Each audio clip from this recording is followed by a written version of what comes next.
क्योंकि निर्भया कांड भी इससे पीछे था।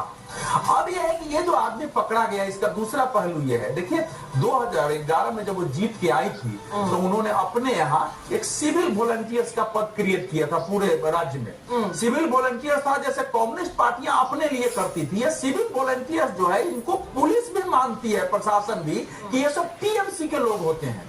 ये बूथ लूटने से लेके बूथ छापना, मारना, पीटना और अपनी गाड़ियों पर पुलिस लिखते हैं, ये सिविल पुलिस माना जाता है, जैसे यहाँ सिविल डिफेंस है।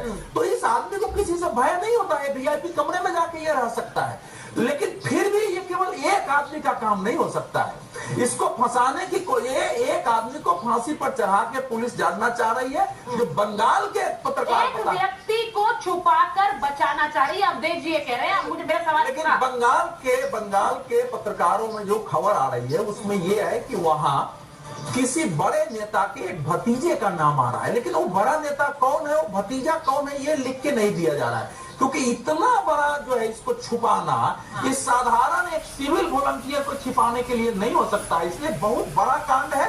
अब लेकिन जो बताइए प्रेम कुमार जी, आप बताइए, जो बात वो कह रहे हैं कि ये कोई व्यक्ति को बचाने की कोशिश है, क्योंकि इस तरह से क्राइम सीन को ट्रांसफर करना, एक जघन्य अपराध के बाद भी ममता बनर्जी अभी भी मीडिया पर पूरा ठीकरा फोड़ रही है।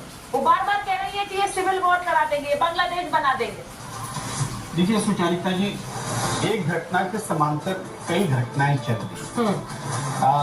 पुलिस का फेल्योर तो हमारी न्यायपालिका सामने आती है, न्यायपालिका आदेश देती है, सीबीआई जांच, सीबीआई भी आती है, यानी इस घटना का संज्ञान लिया गया है।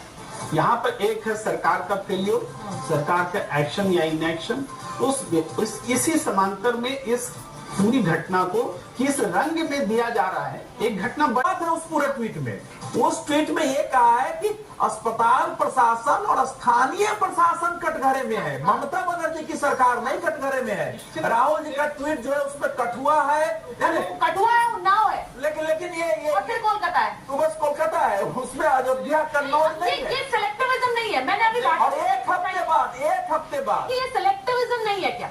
क्योंकि वो उन्नाव की बात कर रहे हैं, वो कठुआ की बात कर रहे हैं, वो अयोध्या की बात नहीं करते। अयोध्या में अयोध्या की घटना घटी, उसके बाद कन्नौज की घटना घटी। मैं तो ये कह रही हूँ कि अगर अपराध हो रहा है तो वहां की यूपी की सरकार कटघरे में, आप ये बार बार बोलते हैं, लेकिन उन घटनाओं का नाम नहीं लेते हैं।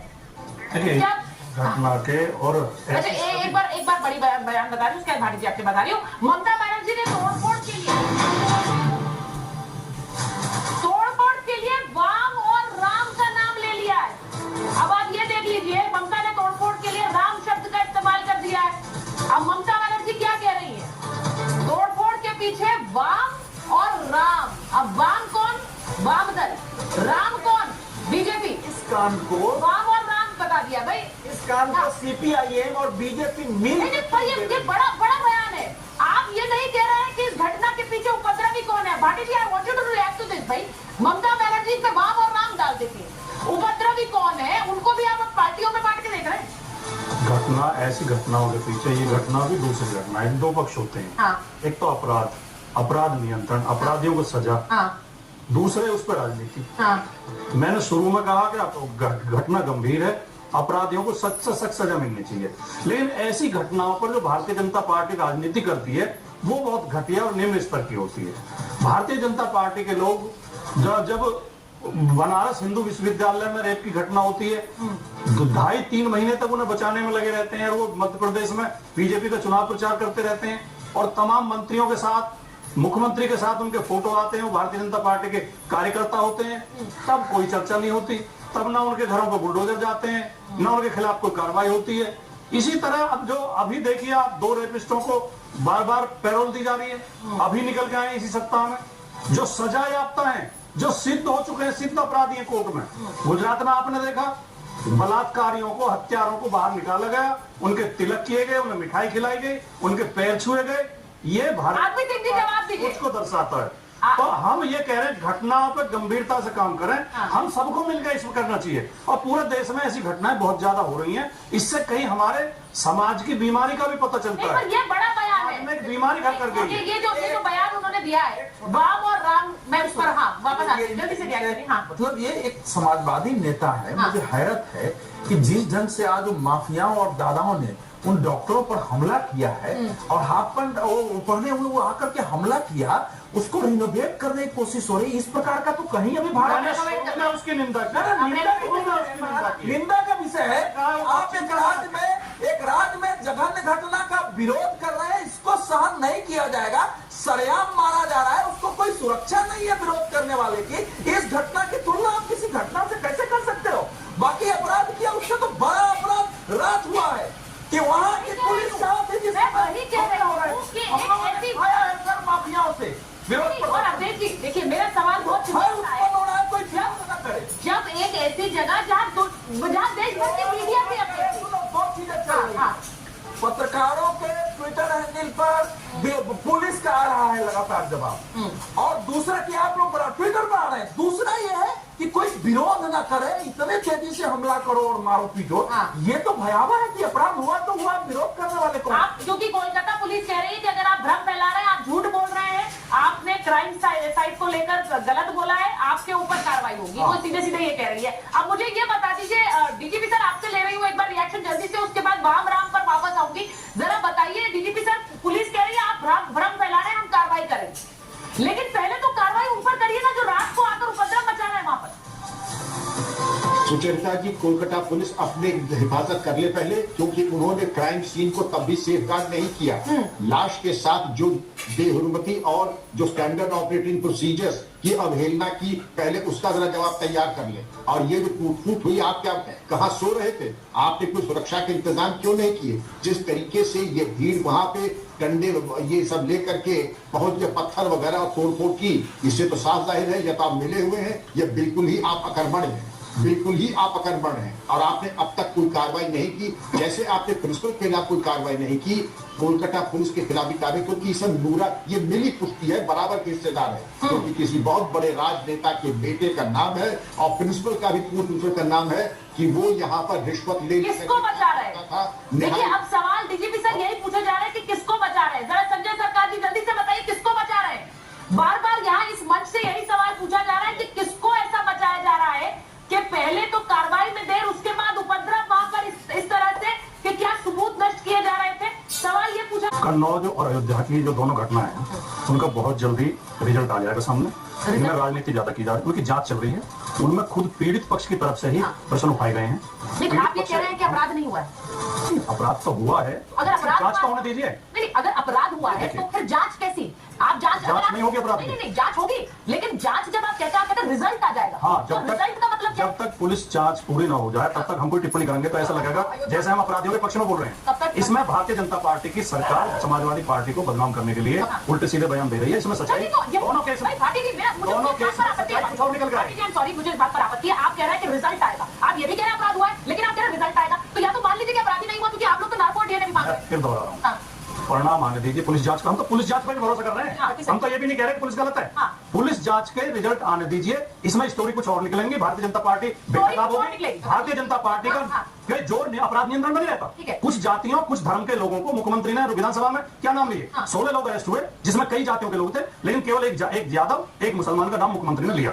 जब मुख्यमंत्री की नियत हो कि कुछ समाजों को, कुछ धर्म के, जाति के लोगों को बदनाम करने की नियत हो, जहां समाजवादी पार्टी का कनेक्शन जुड़ जाएगा। तो भाटी जी, आपने ऑन रिकॉर्ड सीधे कह रहे हैं कि ऑन रिकॉर्ड कुछ हो रहा है। वही खान को बताया जा रहा है, नवाब यादव को बताया जा रहा है। वहीद खान निर्दोष है पूरी तरह। निर्दोष है। खान का कोई मतलब नहीं है इस केस से। जो पीड़ित लड़की है उसके परिवार की ओर से वहीद खान के समर्थन बयान दिए गए हैं। किसने बयान? उसके परिवार की ओर से देखिए, ये बयान नहीं, मीडिया में बयान है। आप ये कह रहे हैं और जांच आना, हमें जांच में पूरा भरोसा है। जांच रिपोर्ट आने दीजिए। हम अपनी तरफ से किसने बोला है? भाटी जी प्लीज बताइए, मैं जानना चाह रही हूँ, क्योंकि आपने बड़ी कंट्रोवर्सी पूरी तरह बेकसूर कर दिया। जांच अभी हुई नहीं, आप कहते जांच का इंतजार करो। हाँ, अब जब आप बार बार पूरे देंगे तो हम फिर बोलना पड़ेगा। हम तो कह रहे हैं, हम पहले बोलना नहीं चाहते, रिपोर्ट आ जाए, लेकिन आप कह रही बोलो। हम कह रहे हैं अब जैसे ये घटना है कन्नौज की घटना में जो वीडियो सामने आई, उस वीडियो में जो महिला कुर्सी पर बैठी दिखाई दे रही है, उसी महिला ने अगले दिन बयान कुछ और दिया। उसी महिला ने जो कुर्सी में पुलिस आई है, जो कुर्सी में महिला बैठी दिखाई दे रही है, उनके कंट्राडिक्टरी बयान है आपस में। वो कुछ कह रही है, फिर लड़की के माता पिता कुछ और कह रहे हैं। महिला के बच्ची के माता पिता बच्ची वाली बात ही कर रहे हैं। बच्ची के माता पिता अलग बात नहीं कर रहे हैं। बच्ची के माता पिता वही बात कर रहे हैं जो बच्ची के। दोनों के बयान यहाँ पर खड़े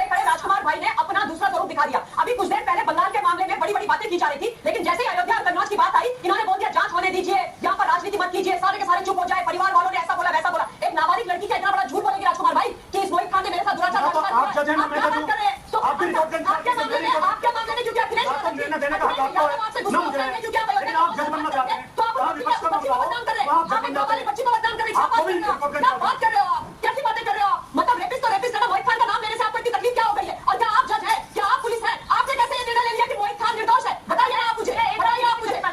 डीजीपी सर के पास डीजीपी सर ये बड़ा, ये जो मामला हुआ है, मुझे लगता है यहाँ दोनों अलग अलग वर्जन है। डीजीपी सर है क्या हमारे साथ? ठीक है, डीजीपी सर हमारे साथ नहीं है, लेकिन ये जो बयान है, अब भाटी जी कह रहे हैं कि मामला कुछ और निकलेगा जब जांच भाटी जी का अकेले बयान तो है। नहीं, मैं आपकी बात से सहमत हूं, लेकिन वो कह रहे हैं हम राजनीति के खिलाफ। सुनिए सर, भाटी जी का बयान अकेले नहीं है, जो वहाँ के सांसद हैं, उन सांसद से जब पत्रकारों ने पूछा तो आप जबरदस्ती हमसे बयान लोगे? मुझे तो अयोध्या के एक बड़े पंडित ने कहा है कि इस पर अभी कुछ नहीं बोलना है, तो वो बेचारे उस पर चुप हो गए। उसके बाद जब वहाँ गए हैं तो एक दिन वो किसी टीवी पर मैं देख रहा था कि उनको अंग्रेजी बोलने की बीमारी हो गई है, तो उनको कहने की बजाय अवमानना कर रहे हैं सांसद का अपमान कर रहे हैं आप। यही कारण है आपको इतनी चिड़िया उस सांसद से, क्योंकि वो समाज में आपके बीच में आपने कभी बराबरी का अधिकार नहीं दिया। वो क्यों जीत रहे हैं वहां से? आपको ये दिक्कत है, बीजेपी में दिक्कत है, तो इसीलिए सचिन नहीं जा रहे। अवधेश प्रसाद एक बीजेपी और उनके समर्थक लोग पता नहीं पा रहे हैं, सारे निशाने अवधेश प्रसाद पर। एक शानदार नेता को घेरा जा रहा है, बदनाम किया जा रहा है, जो बोर्ड का ऊपर हमले किए जा रहे हैं। सुनिए, आप बीच में मैं जो बोल रहा हूँ ये पंक्ति उनकी बोली है कि नहीं है? सुनिए, अंग्रेजी नहीं बोल सकते। सुनिए ना क्या बोल रहा है, वो कह रहे हैं अब देश सुनने चाहिए कि मैं कल्प्रिट के साथ हूँ, वो टीवी पर चल रहा है, क्योंकि उनको कहा था कि मैं जो है पीड़ित के साथ हूँ, तो वो बोल रहे थे देखो मैं इसमें कल्प्रिट के साथ हूँ, उनके मुंह से निकल गया, क्योंकि पूरी समाजवादी पार्टी मोहित खान के बाएं या दाएं जाकर जिस ढंग से पक्ष में बोल रही है, पुलिस की जांच की सभी इंतजार कर रहे हैं, लेकिन एक मुसलमान होने के कारण कि एक मुसलमान है, एक बार खड़े होने से वोट कर सकता है, हमारी पार्टी का पदाधिकारी है और कुछ नहीं करते, केवल निलंबित कर देते कि ठीक है मैं निलंबित करता हूं, अगर ये निर्दोष साबित होगा तो पार्टी में लाएंगे। उतनी सवाल बड़ा इंपॉर्टेंट है। ब्रिजभूषण शरण सिंह के मामले में भी बीजेपी चुप बैठी हुई थी, और इसीलिए चुप बैठी हुई थी क्योंकि वहां भी वोट का डर था, वोट का डर था। अवधेश कुमार सुचरिता सीधी सी बात है कि ये वोट वाला जो डर है ये सभी पार्टियों के अंदर है, और ये अच्छा नहीं है समाज के लिए। मैं बस ये कहना चाह रही हूँ।